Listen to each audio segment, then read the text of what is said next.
What's up guys, Sean Garner here from EntreFit, and if you are new to this channel is all about helping fitness professionals grow and build their digital fitness business. And in this video, what I want to do is answer, honestly, one of the most common questions I get, which is, how do I get started?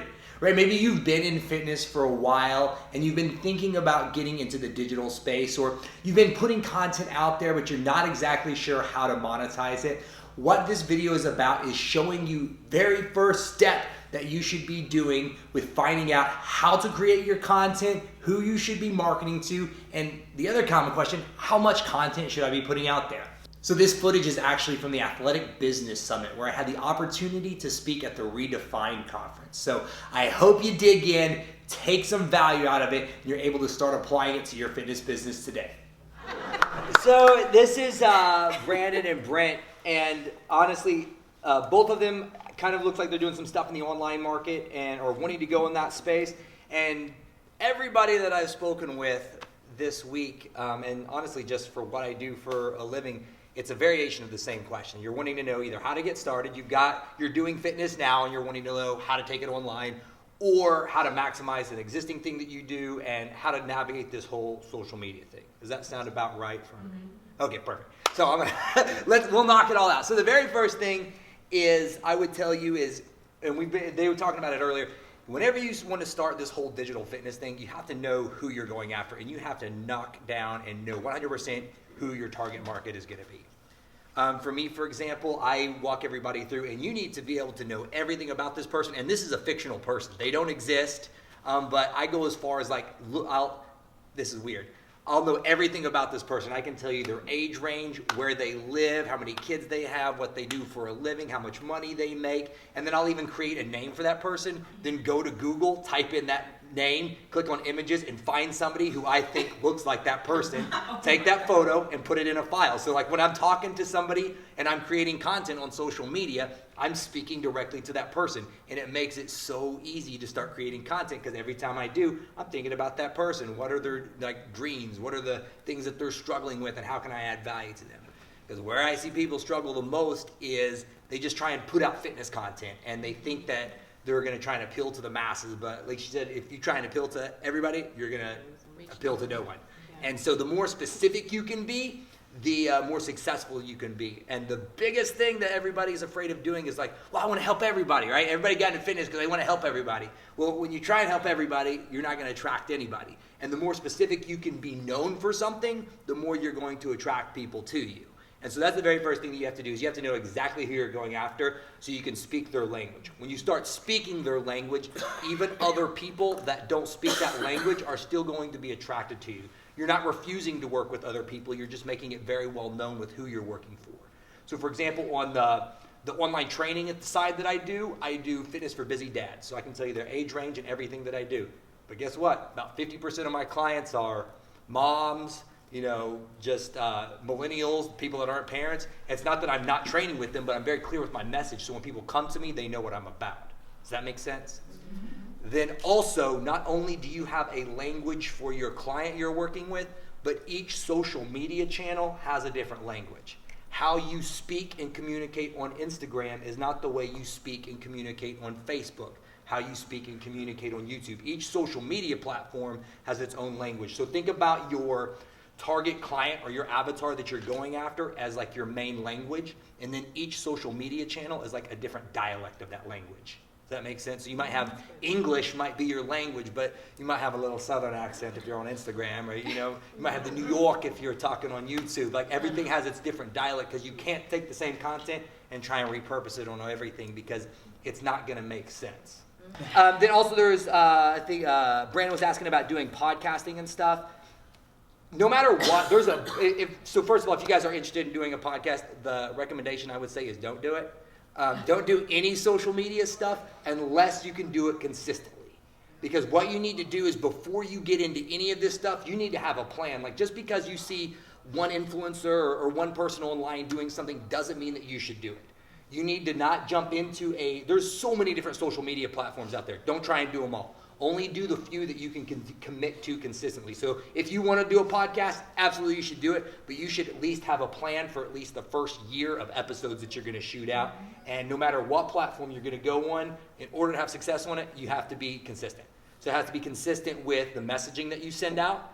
So if somebody goes to I was talking to, I think, Margot last night, social media is in essence like a TV network. People are tuning in because they want to watch your show.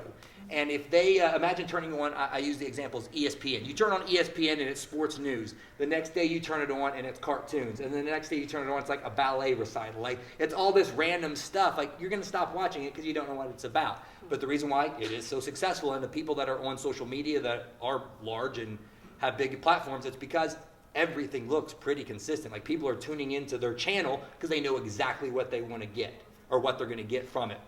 So it has to be consistent with the type of content that you post. And the other thing you have to be consistent with is when you post. So if you can only commit to posting, one time a week, like, probably that shouldn't be your platform.